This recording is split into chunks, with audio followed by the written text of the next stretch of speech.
listening to Hire from Blackbridge Capital Partners, here with Carlos Vega today from Estrada Vega Capital. So Carlos, I thank you for what we just kind of like exchanged a little bit, but I would love to get to know you a little bit more. So tell me a little bit about your background. So a little bit of my background. So been in the military for 23 years. I retired this year in March. After 23 years of service, I was in the Marine Corps, the Army. I retired from the Army. I had a great military career. It taught me a lot. Let's put it this way. I was a knucklehead when I was young. I came from South America when I was 16 years old. Like every parent in South America, some of you may be Hispanic, but when you come to the country, your parents want you to be an attorney or doctor. So I don't know if you guys fall in the same category or yep. That's what they wanted me to do, but I wanted to go into playing sports. So I did play for the minor leagues for the Mets, and I made it. I used to play AAA, and I got hurt. So the next best thing was, okay, let me go to med school. I did a semester of med school, and I found out that that was not for me. So I decided going to the military, and I ended up loving it. But since my parents wanted me to become an attorney, the first job that I got in the military was of a paralegal. Guess what? After a year, I also found out that that was not for me. So I started liking what the infantry was, and I got a love for it. And I went into infantry. When I was in infantry, I became a good shot. So I was invited to sniper training, a Marine Corps sniper. And I did about 6 different tours between Iraq, Afghanistan, and some other countries. I did deployments. There's so many things that I've seen, travel. But throughout that time, one of the biggest lessons that I got from the military was, one, discipline, consistency, and follow through. One thing is you got to be able to not only lead from the front, people will respect you more. And a lot of in this new era, you have so many people that could teach you so many things. And one of the things that I tell people is always look for a mentor that has been there, that walked the path already. Because those are the ones that are going to tell you, step on the stone so you could avoid the mines. No matter what, you're gonna have to learn, but you gotta find that person. And that's one of the things that kind of stuck with me. If you guys probably seen the movie We Were Soldiers with Mel Gibson, right? When he says, I'll be the first one getting off the helicopter, I'll be the last one stepping off. That's true leadership right there. That raises the hairs of my skin, and it tells you that, hey, I will lead you to where you need to go. I will show you the right way, and I will mentor you through it. And don't forget, I'm not going to be easy on you. I'm going to be tough, but I'm going to make sure that you are successful. So, in other words, like Dr. John Maxwell teaches, he says that leadership is making others' success easy. That is true leadership. So that's what you do as a leader. So that's something that I learned from the military. And I did 23 years. Lastly, got out of the military as a sergeant major. And I enjoyed it. I didn't want to leave, but it was time for me to leave. It was time for things were changing. Things are changing in the world. And one of the main things that I wanted to leave is because I wanted to spend more time with the kids, and I wanted to spend more time now investing. In 2008, when we all saw the bubble burst, by sheer luck, I started investing, and I bought about 23 different properties. How? I don't know. But I asked myself, I just fell into it. It's like I stumbled into it. But I made some money there, and I eventually found out that New York, it was not one of the states for you to become a landlord. Yes. Because the laws in New York are not the easiest one to deal with.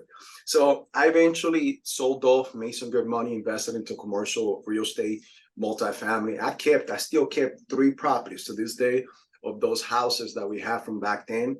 And man, they've been profitable. I mean, right now we pull out of one of those houses almost $500,000 in equity, and we invested back into commercial. So throughout the process, that's where I've been. I got out of the military this year. I learned so many little different lessons to the point that I always wanted to become a good leader. And like I said to you, I became, so I went to school and I got an MBA, but then I wanted to go into leadership. I got a master's on organizational leadership, and I was going to become a doctor in organizational leadership. But I kind of dawned on me, I'm like, why am I doing this? Because yes, the doctor is just the DR in front of it, but I learned more about leadership by leading. And that's one of the things that, we are investing.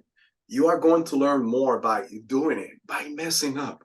The soonest that you mess up, the soonest that you are going to find out that I'm not going that route anymore.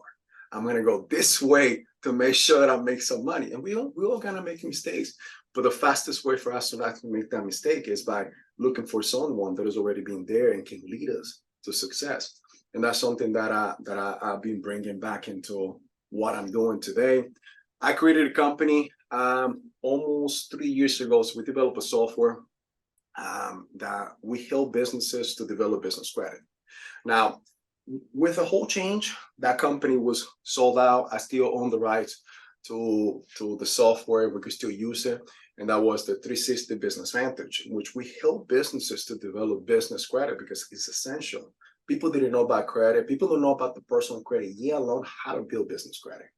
And that was one of the things. And it's easy to put those things together. It's not an easy process, but it's just step by step. You got to be disciplined and consistent.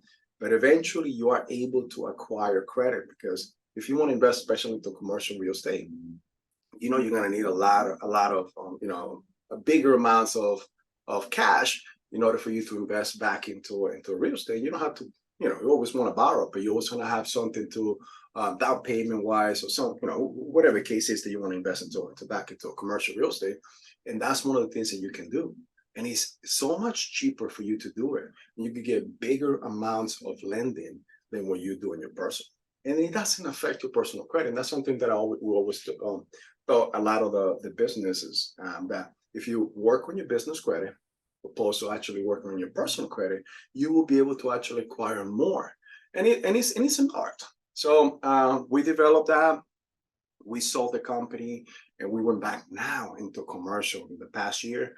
And we've been focusing because we know how everything is going to pan out in the next couple of years. We know that there's going to be a real need, especially in the residential side. People are going to be losing their money. And then guess what? They are going to be looking for multifamily apartments to live. So this is a good time for you not only to prepare yourself to invest into the residential side if you want to flip, but also invest into holding multifamilies, because there's going to be a big need of it. Now, I could continue talking about this. I love it. So I'm going to bring it back to you, Jahaira. No, thank you for sharing all that. I want to start out by saying that I had the same exact experience with my dad. He was like, you're a lawyer or you're a doctor.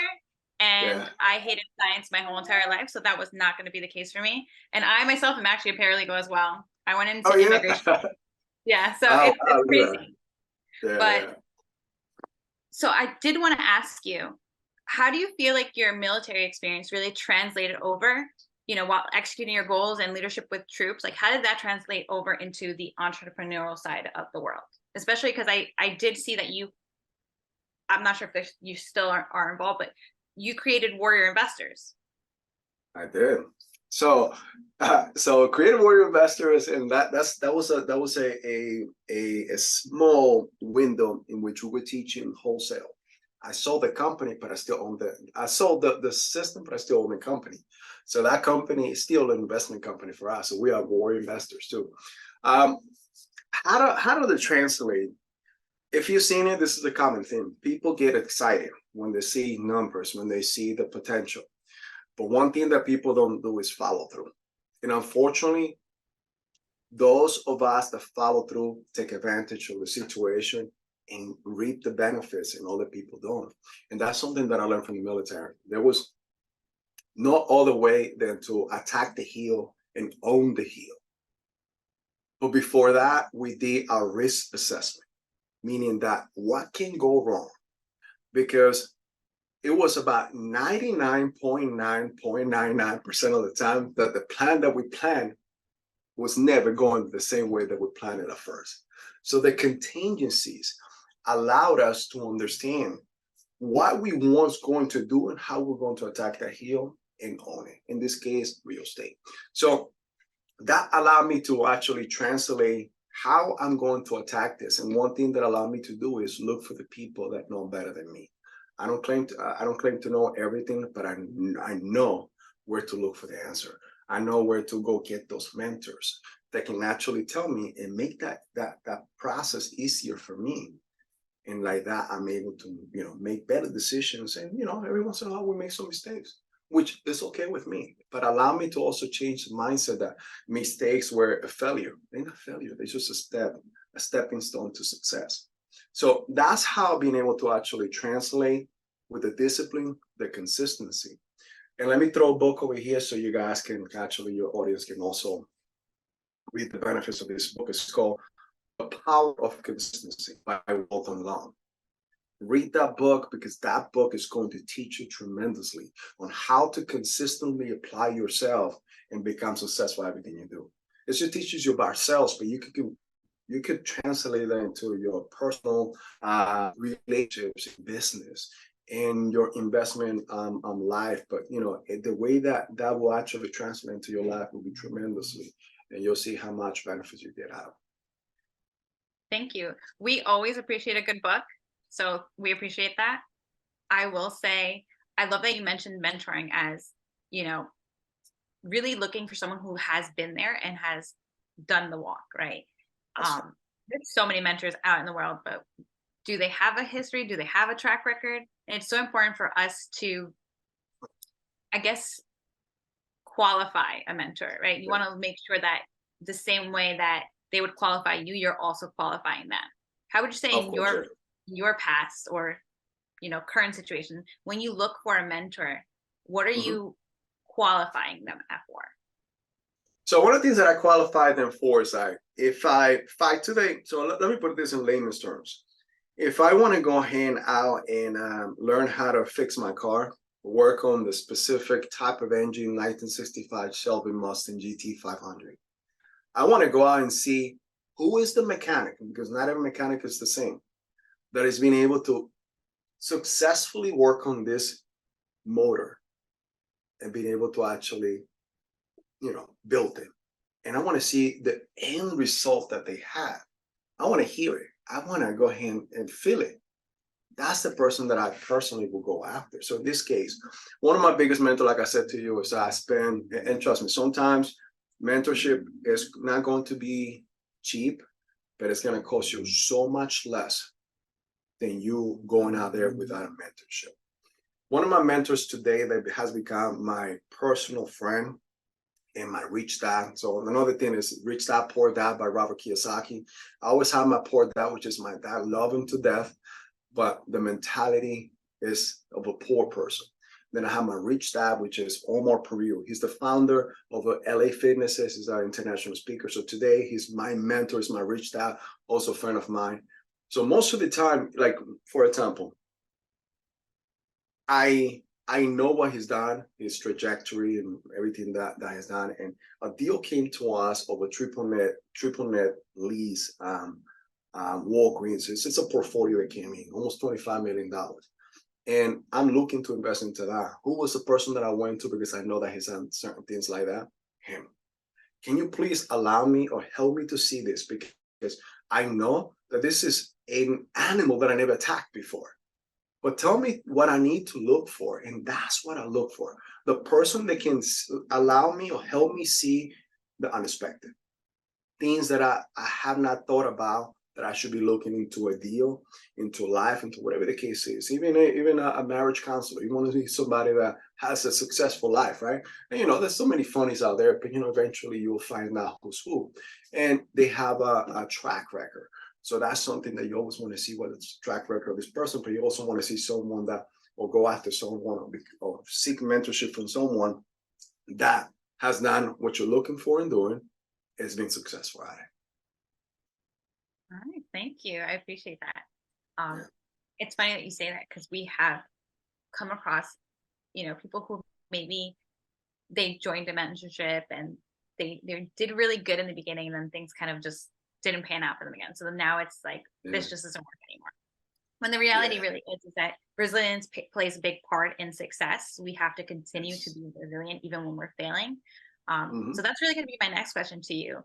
You've been successful in so many different avenues.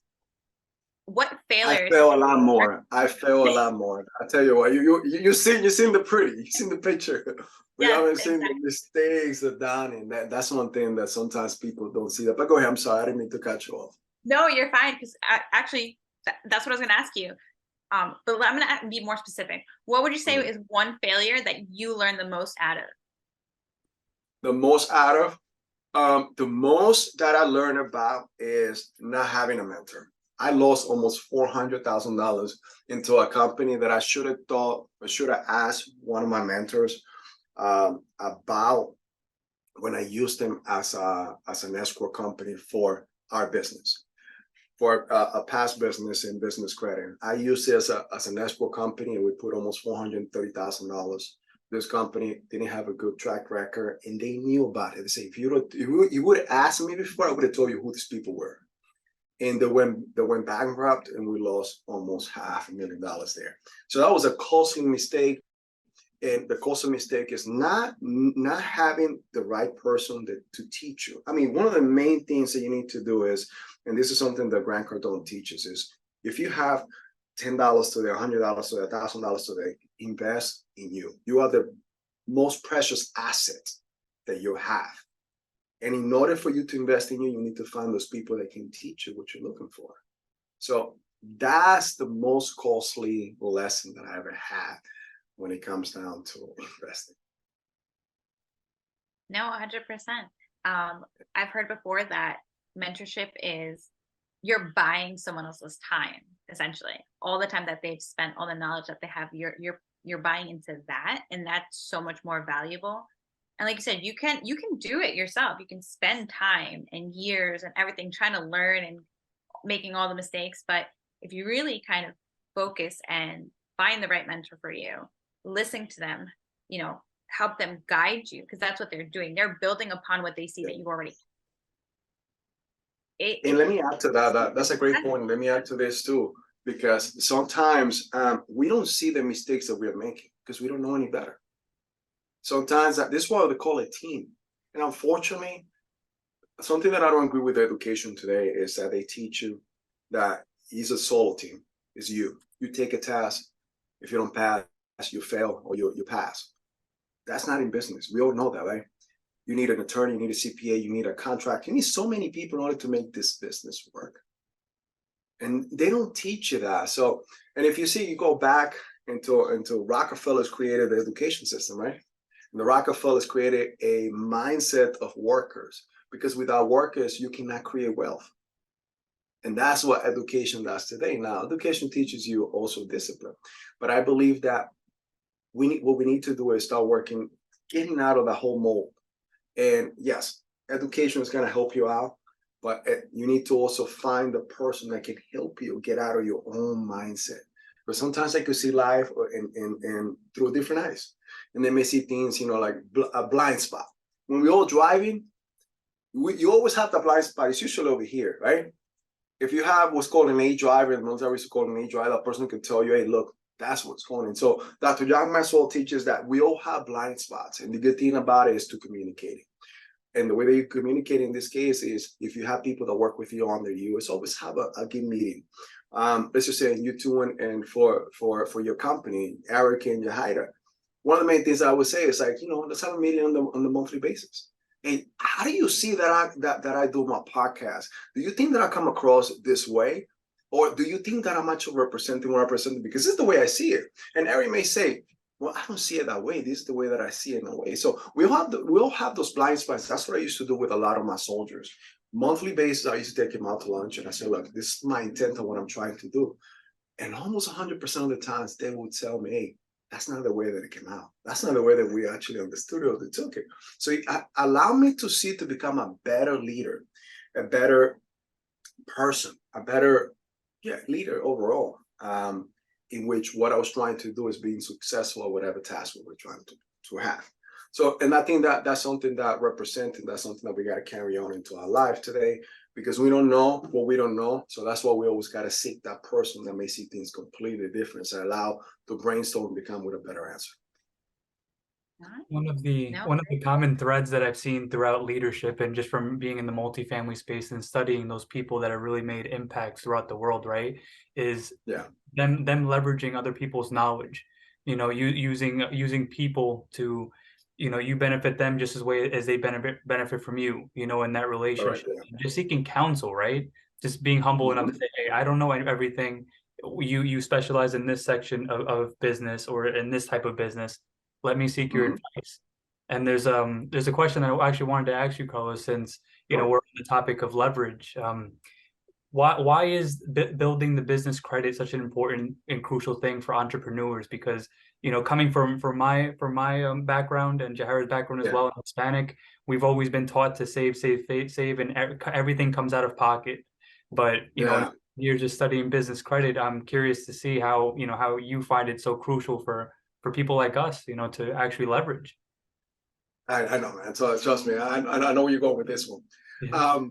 We all heard like saving the money under the mattress, right? So pretty much people, especially and unfortunately that comes from the low income here in the United States, back in our countries, third world, they believe credit is this taboo thing. They believe credit is something that you shouldn't get. You get credit, you're going to hurt yourself. No, man. Today I show you I have more than 65 credit cards, personal credit cards. The more I get, the more ability and the more that I become sellable to my lenders. Meaning that the more they see I have credit, the more they want to lend me credit. And that's something that we all got to understand. We got to have to leverage debt. And that's something that I learned also from Grant Cardone. Again, this is something that I'm just regurgitating what I have learned too. You always got to find those mentors. He said, look, $1 million can buy you $3 to $5 million of real estate. And that day you want it. It's not your money. That $4 million of debt is going to make you more money. Why you want to do that and why you want to develop that? Because that allows you to invest in a larger portion. The same work that you're going to do in one house, holding one house, is the same work that you're going to do in 100 units. Same work, just different players. So that's why you want to start working today on your business credit. So you have the ability to become more sellable to not only the banks, but also the investors. Because if all the investors see that you need $200,000 to invest today into a multifamily deal, but you have $100,000 in credit, guess what? No problem. They're going to give you $200,000 because you're coming in with something that skin in the game, what we call skin in the game. But if you have no money because you never develop business credit, they might work with you, depending who you are. If you could talk really good, but if you don't, you might have to find a different way or get a cheaper or a smaller portion of the deal. But it allows you to become more sellable and bankable to the investors, to the creditors, to the banks, in order for them to lend you more money, because the more debt that you can hold, the more wealth that you will create in the future. 100%. Thank you for that too. I just wanted to touch base on that as well, just because it's such a common theme, and I've connected with a lot of our audience members here. Just based off of that, we weren't taught this in our household, so it's time to really change the conversation on credit and debt. It is a taboo thing, man, especially in the South American community. People think that credit. I mean, they say you get credit, you're gonna damage your credit if you get more credit cards. No, that complete opposite. And that shows you a lot of times we have these beliefs from where we come from, and it's not true. So this is why it's always for you to educate yourself and see things in a completely different way, be open-minded, especially when it comes to the investing world. Absolutely. So, and your goal of just guiding entrepreneurs really towards that generational wealth, through business credit is commendable. Because like I said, a lot of us weren't taught that. We weren't taught that it was a negative thing, versus really being more so taught like this is a tool, and if you do it the right way, it can make you so successful. So how do you see your knowledge like transforming, not just in the present, but in the future for generations of these entrepreneurs? So my knowledge, one of the things is you also want to see what's going on in the world today. See where, especially if we're talking about real estate, you want to see what's the current development of your community, of your city. Because as you need to monitor, a lot of investors are not doing the legwork that's needed today. You need to be smart about understanding the current flow of where community are going to go, where people are going to be going for, or living in your community. But one of the things that I always want to tell people is you also got to understand how money works and wealth works. And that's something that, once again, We just like credit, we are not taught. One thing, there's a book that I want you guys to actually also take for you, and it's called The Psychology of Money. It's by Morgan Housel. Okay, Morgan Housel. And one of the things that he says there too is the lessons of sustaining wealth. So sustaining wealth is actually, hey, we are making money today by investing. But what happened is people have such a bad relationship with money that whatever they make today, they're gonna lose it tomorrow. How do we create and how do we maintain the wealth? So he says so one of the things that doing well with money has little to do with how smart you are, but how well you behave with money. You need to understand how money flows. And that's something that today, the knowledge that we got to learn, every single day, we got to learn something new, specifically on how we want to create. The best way that we can do this is studying how the Rockefellers, how the people that we yearn to be at, like people that actually be in our shoes, or the shoes that we want to be in, how they did it. And that's how I put it together. So once again, psychology of money, and like you said, getting money is one thing and keeping it is another. How do you change the relation that you currently have, and understanding money and how you use it, how you invest it, how you invest it back into your business, how you keep. Because what happened is a lot of people also like, and this happened in my circle a lot. I love cars, and one of the things that I used to live in Florida and Miami, and over there, one thing that I learned is how you can lease vehicles and completely put it in the business, become a business expense, but I still drove a hell of a vehicle. So I had a Rolls Royce Cullinan over there, and I didn't use it much. I put it as a luxury rental, and the car was making us money. So, in the business was making us money. But a lot of people say, okay, well, you made this money today. Why don't you go out and make something? And this stuck with me from Rich Dad Poor Dad, in which Robert Kiyosaki says, if I want to get a $250,000 Lamborghini and I have $250,000 in the bank, I'd rather go take that money and put it into an asset that spits out $250,000 and buy me this vehicle. Now, this asset or this liability belongs to the asset can continue feeding me every single day. So not only that, you're going to be making money, but you're also going to be supplying the lifestyle that you want. So that's the knowledge, and that's how I want to continue people thinking differently. Start changing your relationship with money and wealth. That is going to make your life so much simpler, so much easier and happier, because a lot of people is like, the wealth that I want to create is not the same wealth that you guys may want to create and everybody else. But understand what is your relationship, your current relationship, how you can better that and create the lifestyle that you want in the future. Now that's solid advice, really, because a lot of times we really just don't know yet. In the beginning of anyone's journey, you kind of have to do what's the correct word? Like a system check of yourself. You have to audit yourself. That would be the correct word. Right. You could audit yourself, audit your finances, and be like, what can I change now so I can make an impact? Because if you're not good with money now, you're definitely not going to be good when you have a lot of money. You're just going to always be kind of trying to play catch up all the time. So I want to ask you, you've worked with clients and helped them, start making these changes. Do you have a memorable just of one of your clients where their journeys really, like, their transformation stood out to you? Okay, so yes, I actually had he actually ended up working for me. That's how good he became. He was a great and young guy. 31 years old. I'm 41, by the way, so I'm calling young guy because he's younger than me. So he great speaker. He could talk. He had this presence of I say that you could work in TV, but we started working with him on his business. Little by little, he became so good at it. He has this yearning of learning. So a lot of the times he will come to us with different things that we didn't know and teach us about it.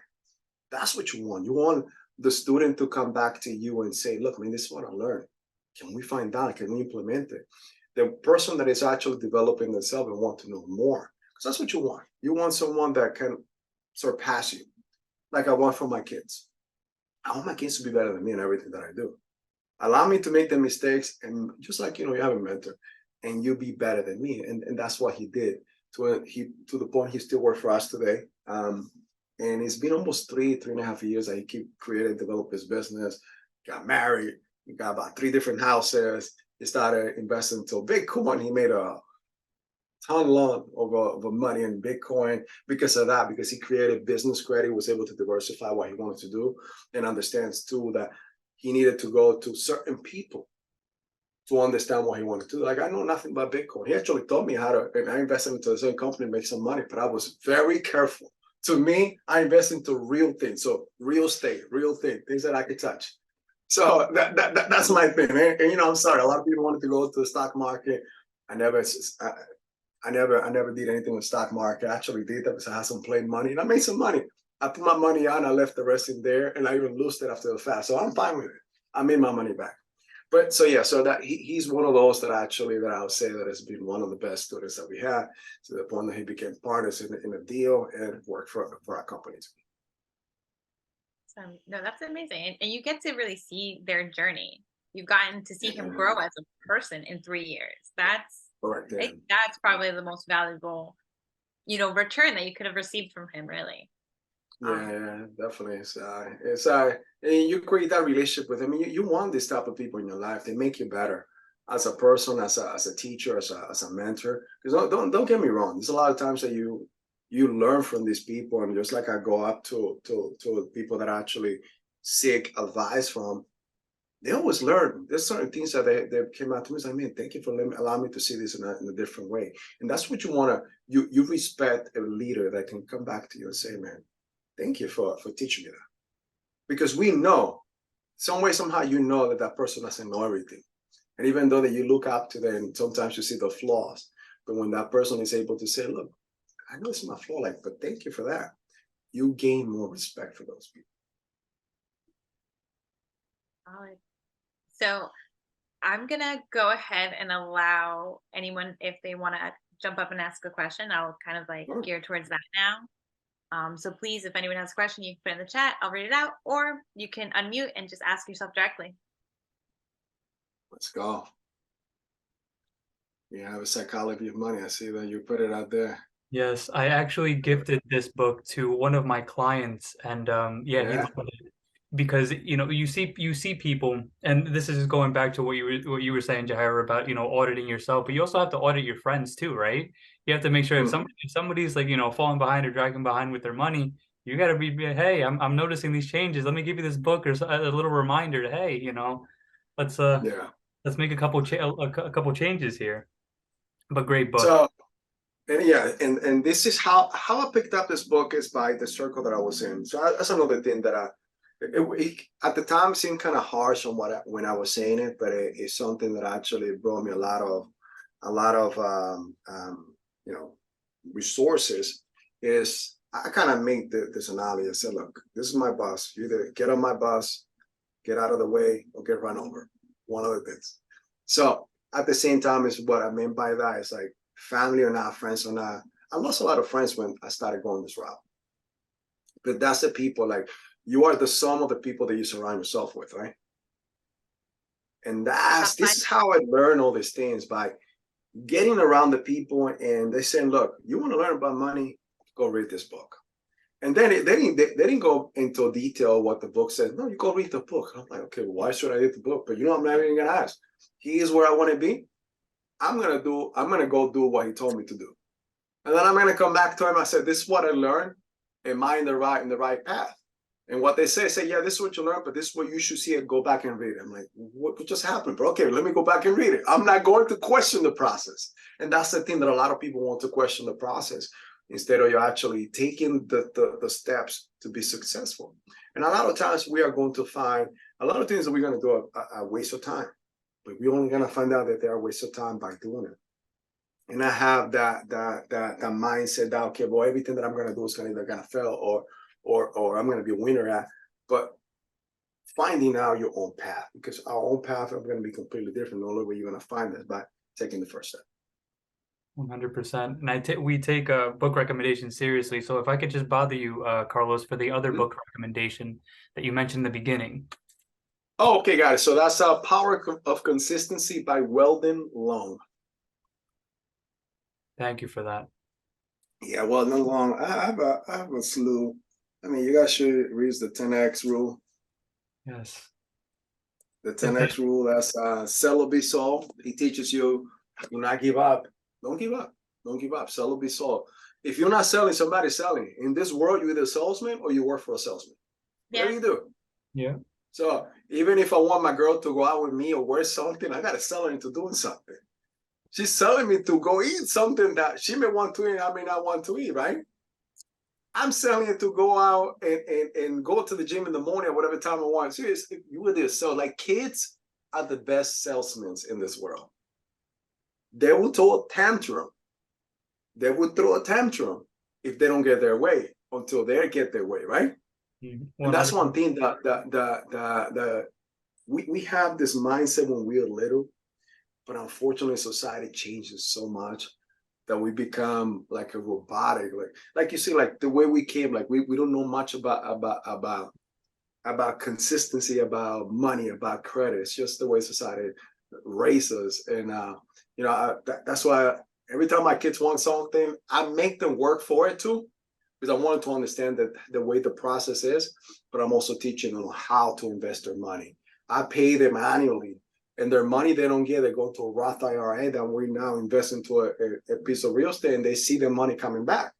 But they see the process of how you make money. You don't waste it. You don't go buy things or spend it in liabilities, but you spend it to an asset that now is going to buy you what you really want. 100%. Unless you buy at a Rolls Royce, right? That was excellent with the exotic car rental too. I could definitely. Yeah. So and the good thing is, like, if you really want to do it, go lease it. Because if you lease it under the business, and that's another thing, you could also develop your business credit to go get some of the vehicles and get it and rent it out. A Rolls Royce. So let's just say, let's go more into detail into this one. So you can rent that vehicle out for almost $1,200, $1,500 a day. Insurance and lease could be almost $7,000 a month. So how many days you really got to rent it out of the month for you to go out and drive a Rolls Royce anywhere you want to go? Go pick up the kids from school on a Rolls Royce, right? Yeah. Amazing. You get what I'm saying? So you got to be smart about it. But one thing that I tell everybody is, don't start doing different things. Focus in one thing, because I saw that with me too. And that was one of my mistakes. I love what I was doing, but I was taking a lot of energy of me investing, me going into real estate, or me doing a business that I really wanted to. So a lot of times we get distracted with a shiny object. So don't. Go deep in what you want to do. And once you know how to do it, and you have people in place that are doing it for you, and you pay them and you still make money, that's a business now. It's not a job. Now you can move into whatever else you want to do, besides rentals, and make money out of it while you're still doing. And once you know that business, the in and out, that you can put somebody in place, that's a business now, and you can move to the next thing. But don't go too shallow and start doing different things, and because you're gonna fail eventually. Yeah. I failed, so trust me, I'll tell you why. Going deep instead of wide, right? Like you want to go deep in what you're instead of wide. Don't go wide, because that's when things start falling through the cracks, really. But Correct, I'd like to touch base back on what you I know you said you have 2 children? 3 children. Yeah, 3 kids. So Yeah. you mentioned you basically employ them. You're putting money into their Roth IRA as their profit and then rolling it into. But what kind of small incremental things do you do to teach them, how to use money, how all of this is working in their favor? Got it. So when they come over, so with divorce, so I got split custody. So when they come over, they start working with me. Crazy thing, and again, my daughter has almost a quarter million followers in TikTok. How? She knew how to deal with the algorithm that she created. So I had it now, mine. I only have about 30-something thousand, but I teach about business. You would think people really want to know, but no, people want to know different things, but there's different things, there's different algorithms, how you post, when you post, and so on. So that's some of the things that I cannot justify. I say, look, this is what you do, and this is what you want to do. But at the same time, when they hear, monkey see, monkey do, right? when they hear I make it my my business to make sure that I do certain things for the business that I could go ahead and teach to them. For example, how do we go ahead out and market on an area? How am I going to go ahead and do the AI marketing that I could go ahead and send for vacant properties in the county of Nassau? So let me teach you certain things on what you do and why you do it. This is the best option. Okay, tax liens. How do you get tax liens? We wanted to tax, and what the difference within the states, and why the state of New York is a hybrid. So all these little things that I teach them is for them to understand that what I'm doing is getting me the results that I'm having, and I'm able to spend the time that I want within, opposed to what I was doing before, being in the military, and I was really rarely in life. So like that justify, but I teach them on how to have to be consistent. Even though that we're together, there's certain things that we need to do on a daily basis in order to get the results that we want. And what I teach them too is whatever you don't do today is going to affect you in the next 90 days. And whatever you do today, you are going to see the result in the next 90 days. So do it. You say you don't want to do it today, you don't feel like to do it, get up and do it. But at the end of the day, I want to make sure that you understand that by doing it, you will feel so much better because you know the process. And what that little thing that you don't see a result of today is going to give you in the next 90 days. So those are some of the things that I teach them. There's a lot more lessons that I teach them. And then just carry my little one everywhere. He loves to be carried, piggyback everywhere. So that's another thing, right? How to be strong. No, absolutely.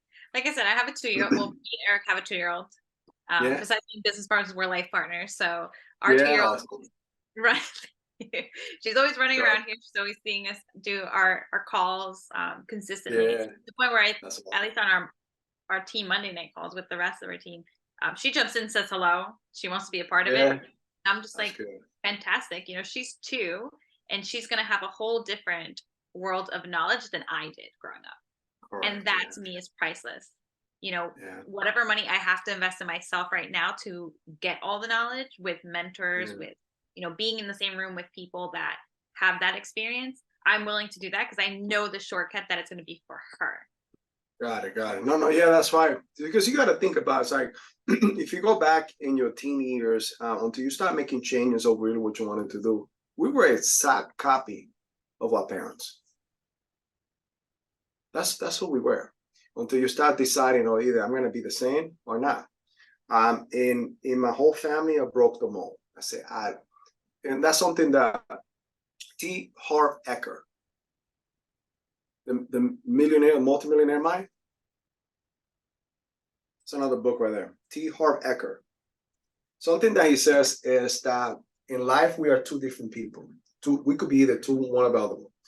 We're either going to be accept mold, or we're going to be so resentful about how we grew up that we're going to be completely different. And that's the type of person, like we see in my family, my brothers and I, we're completely different people. And even though that they see the results, their mindset can't even get out of the bubble. They still think the same way. They cannot understand or fathom that this is the result for what I've been able to do. And that's what kids are going to do. But in a way, if you make it fun to them, and that's something that I see, that if I make it fun to them, if it's not a chore, like a lot of people, when they make you go to church, and you didn't want to go to church. Now, when you grow older, you say, I'm not going to church, right? So same thing. It's like, if you make it fun to them, and that's something that Grant Cardone has a system how to teach kids. And I want to, and that's something that I do want to invest in too. I just haven't got to it, but if you guys want to check it out too, it will help you raising a kid in the new world, because that's what he's been doing with his kids and his daughters. I mean, you got to see. Oh yeah, I've seen it. Amazing. On there. Yeah, they are amazing. The way they speak about business. I mean, you stay like this little girls know more than me about certain things. So well articulated. Well articulated. They speak, no fear, and that's the thing that dating. when kids are little, they have no fear about anything. They could go out and talk to anyone, right? That's why they make you look bad with everybody. They tell you, daddy, this, or mommy, this, in front of people. Same thing. they don't have that, and they've been able to actually learn that that is okay to have. And that, and again, so I would say if you guys can, that's one thing that you guys gotta invest in, especially for your kids, on how to teach them, how to raise them in this new world, especially in the world of investments. Absolutely. So we're getting close to the hour, and I believe I want to be mindful of everybody's time. But my last thing to ask you, and I think it's always the most important question that I ask, is how did investing change your life? How did investing change my life? And that can be money, that can be your time, that can be your knowledge. Take the question as you feel it best fits for you. So no, I got the answer for them. It allowed me to create a better legacy. For me, I want my eulogy, and once I pass away, to be for my kids saying, this is the person now that left us money, or that bought us this. It's the person that I was able to change my life, think completely different, and taught me this in life. That's how investing allowed me to change my mindset, to work on myself and be a better person, to leave a better legacy behind. Yeah, generational wealth is not just money. Generational wealth is how well you teach the people that you mentor, you teach. But mainly, if you have kids, that's my main generation, the generational wealth. How well I could teach them for them to be successful in life without me being present. So that's what investment has done for me, allowed me to learn more about myself, getting the right people in my life that could tell me, Carlos, you are messing up. But I don't say that, it's a little more vulgar. You're messing up. Stop going that route and walk the other way. So that's what investing done for me, and I hope that everybody see it that way, because your walk in life may be completely different. But what you should use investing for is by create a change in your life and other people's life. For the good, though. For the good. For the good, yeah. Yeah. No, I love that. I love that. And I'm gonna probably be picking your brain about your foundation. I'd love to learn a little bit more about that. Sure. I myself have a background in social work, so my life has always been about helping others. So I would love to learn more about what you do. Awesome. I'll reach out on you privately on that. Yes. All right. No, I appreciate it, guys. Thank you for having me. Thank you, Ada. Thank you, Eric. Thank you for your Black Rich Partners. I definitely want to see what we can do together. How I can help. Let me know any deals that we can actually help out. I'll let you know too what we have going on. But thank you for having me today. Thank you for inviting me. I really appreciate it. No, absolutely. Thank you, Carlos. Thank you, Carlos. All right, guys. Thank you. Have a great night.